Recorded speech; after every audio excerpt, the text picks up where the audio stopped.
I'd love to just sit here with you for a while in the timeless depth of presence.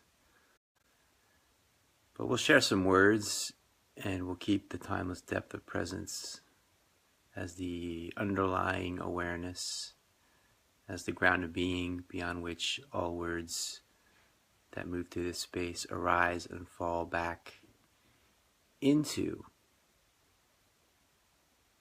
Welcome everyone to episode 134. I've been bouncing around on the broadcast lately, so this is my I don't know what they call it these days, business page or something. And I have my personal profile, and we have the Big Glow community group, and we have the Secret Glow. So the video series is consistent, and it's been appearing in a few different spots lately. And today it's here, Rao, and thanks for being here. It's always so much more rich and fulfilling and fun to share it with you as well, co-create in this field of presence together. Had a beautiful weekend in Pennsylvania. We got some snow on Saturday night. That was fun. That was really fun. Beautiful snow, and walked around a little bit. I love how quiet it is when it snows, how quiet and still the energy gets when it snows. So I walked out a little bit in the evening in the stillness. There's no cars on the road. Everything's white. It's bright white.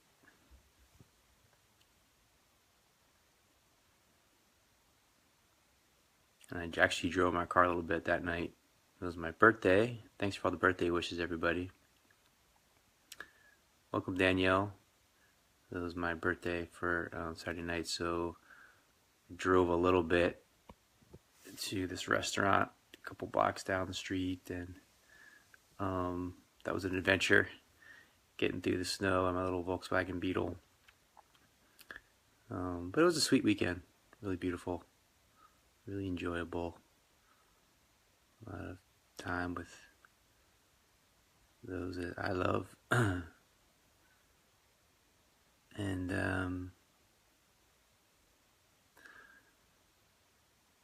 And here we are now, in this moment, Monday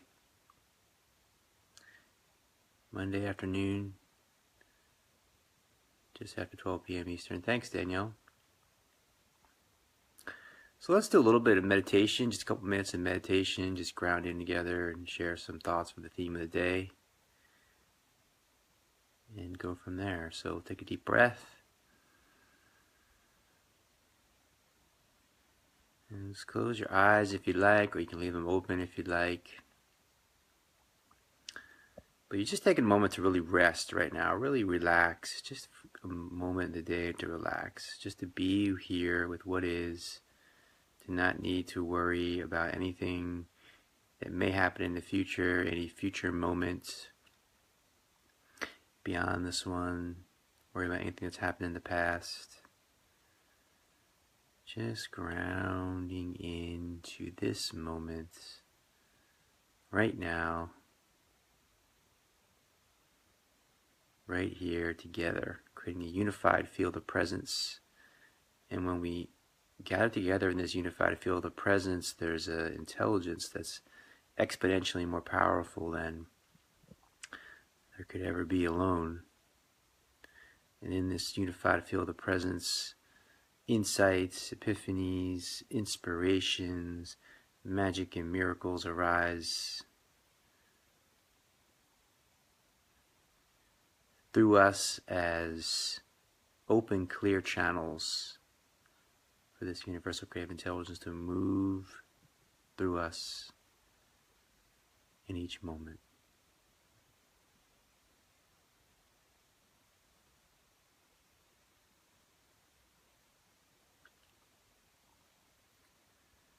take 3 deep breaths. Inhale, exhale, inhale, exhale, inhale, and exhale.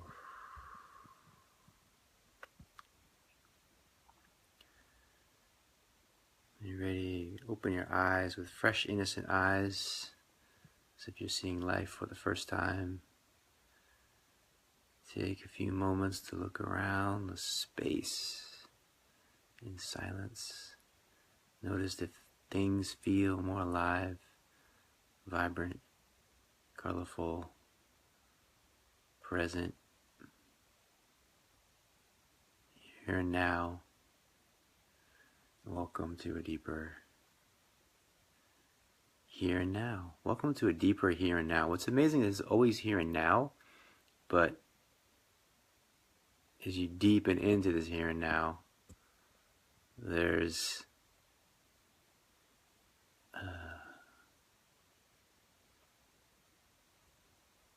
there's a lot of things, but the primary thing that I feel is there's a relaxing and opening of the illusionary sense of a separate self, the little me, the small me. There's a relaxing around that and an opening to something more vast, without boundaries, without borders. That's the essence of who and what we are.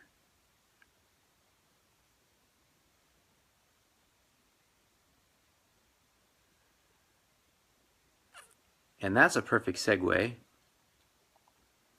to talking about rumors and gossip. You may be curious as to why that's a perfect segue or what that has to do with anything, but I think as we progress, you will actually see the correlation between the two. So when someone is really caught in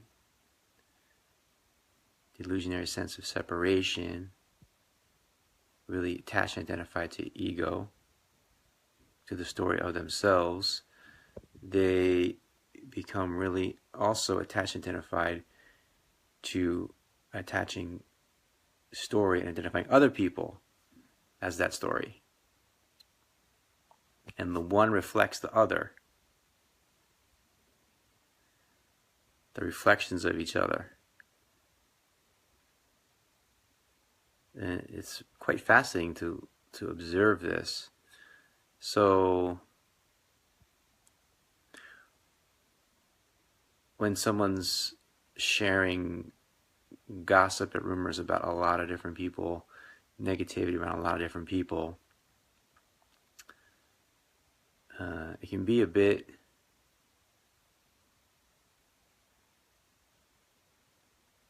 shall we say confusing, knowing what to believe, right? But what I've learned is that when someone's sharing rumors and gossip about a lot of different people and negativity about a lot of different people, I'm actually learning a lot more about them than I am about the people that they're talking about. Because the people they're talking about are a reflection of their own insecurities, their own sense of low self-worth, their own sense of low self-esteem,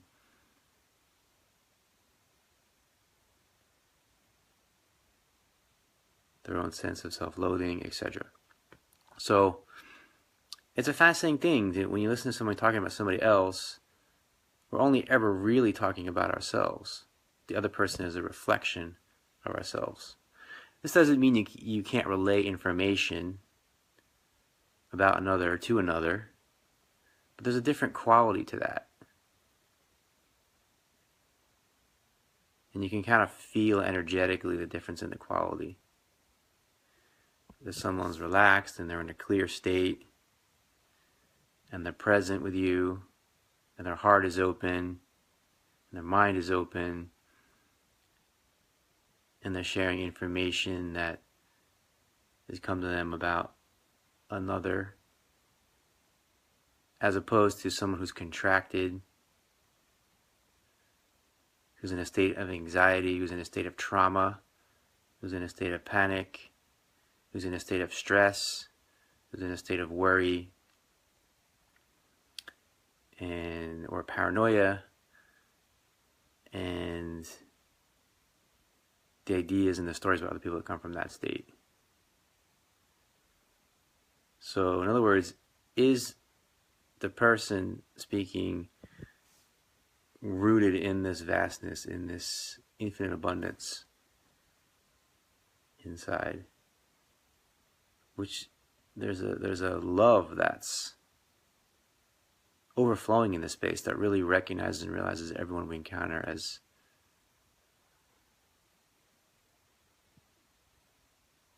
reflections of the one indivisible, infinite light, which is us. Right? But when we're caught attached and identified to ego, the parts that we have shadow in that we don't want to recognize and realize in ourselves, unconsciously we project onto others. So it's fascinating how this works. So for example, I'll give you a few examples. When someone's sharing a lot of rumor and gossip and there's a theme around sexual promiscuity, or someone having sexual affairs, or people having sexual affairs, what that really means is they really wish that they could have an affair. That's what that really means. When someone is spreading a lot of rumors and gossip around people, around a theme of people having like weird, quote unquote weird, kinky sex, that really means that they wish they could have more weird, kinky sex, but they feel kind of uptight and uncomfortable around that. When someone is spreading rumors and gossip about someone abusing their power, it means that generally it means that they feel powerless and they wish they had more power. So I could go on and on, but the point is, like, we're fixating on something. Why are we fixating on that? Because it's a shadow that has been integrated in ourselves. So when someone is like really fixated on a theme of like male patriarchy, and they have a theme around, and they're looking at all these different people, so it's like they really wish that they have a real need to integrate the masculine in themselves. And you can just see how this works and operates, particularly if there's a theme. If it's like pointing at one person, okay, but when it starts to be 2, 3, 4, 5, 6, 7, 8, 9, 10, then there's a fixation there because there's a shadow in oneself that has been integrated. It doesn't mean that what's being planted isn't necessarily true or false. It's not really about true or false, but it's because you don't really know if what they're saying is true or false, but you know who's saying it, and they're the ones saying it. So it's telling you more about them than it is about who they're talking about. That's what I find so fascinating. So that's what I've learned to do. So instead of listening to so much about who the story is about, I don't know necessarily who the story is about, but I know the story is about them because they're the one telling me. So I don't necessarily know the names or the people. And it's not really that so important to me at all, really. But who's the one telling me? So I'm learning about, when you're sharing rumors and gossip with me, I'm learning about you, the speaker. I'm not really learning about the people you're talking about.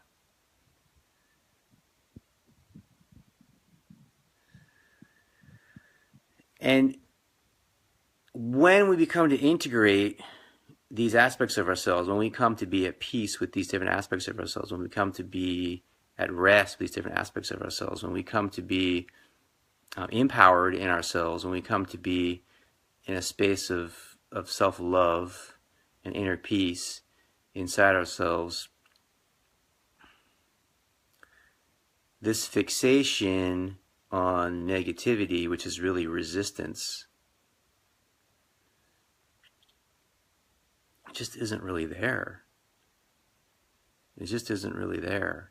There's a noticing of what's there, of what's present. There may be, if there's a reason, there may be a need to speak to it directly to the person, most likely, and for some an unusual circumstance, maybe to someone else about the person.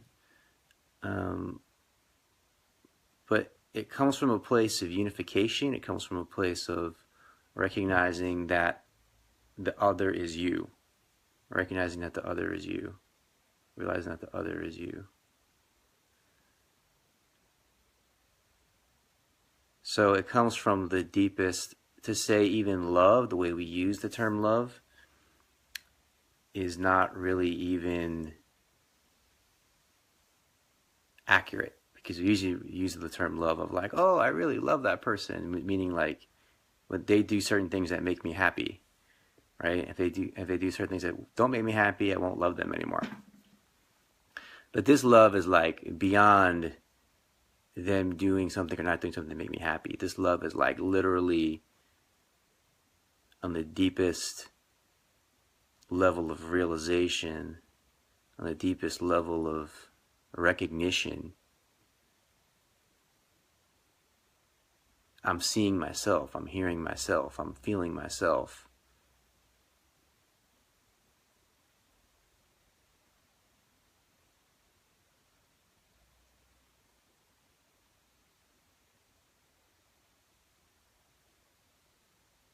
And that's the love that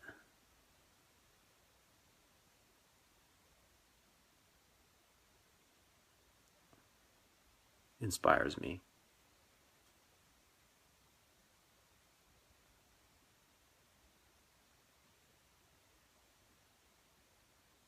That excites me, that ignites me.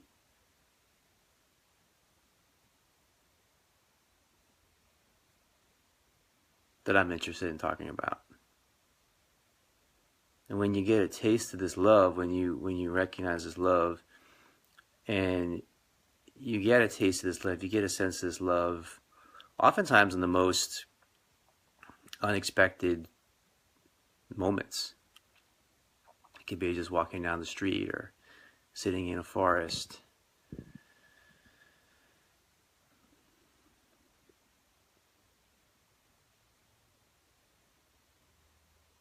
Then the mind quiets. The mind quiets. And the identification and attachment to story relaxes. That identification attachment to the story of yourself, and identification attachment to the story of another. And there's like this vibrational frequency of rumor and gossip. You just don't really resonate with it. It's sort of largely irrelevant. It's still there on the periphery. It's like, it's not like you're trying to get rid of it or repress it or suppress it. It's just not, it's not your center of gravity. It's not where you're anchored. It's not something that energetically pulls you.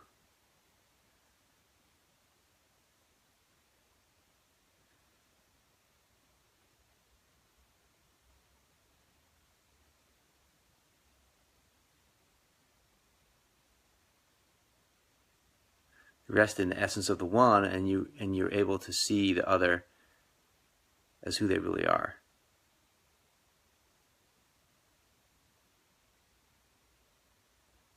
Which is not any of the stories people are saying about them.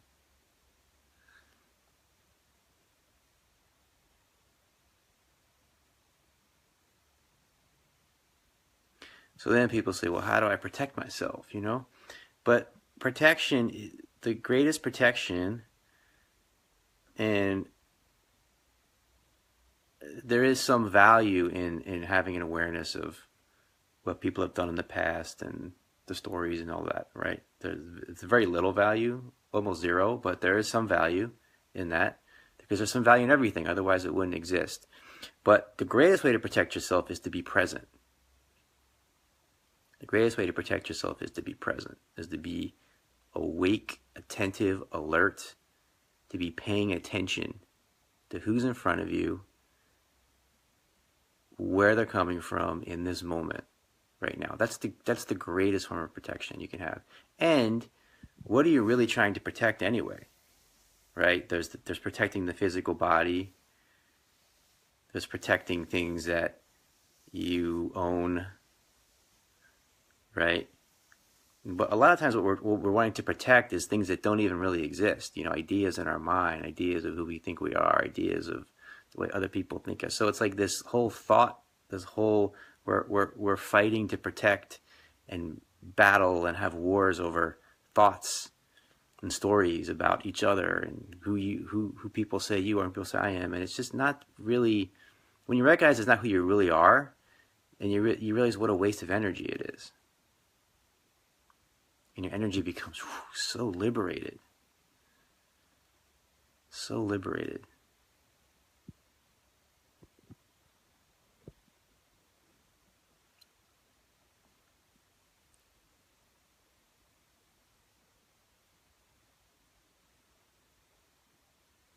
And then you're able to be available. The energy is liberated, is freed up to be available, to be in the place that ultimately people, whether they're approaching it in a conscious way or an unconscious way, or they're approaching it in an intelligent way or an unintelligent way, ultimately the place that we all want to be, which is in the essence of love.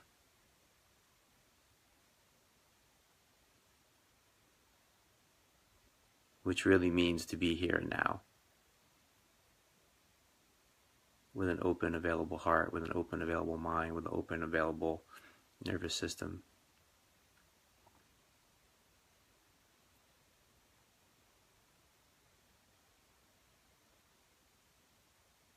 Thank you all so much for being here.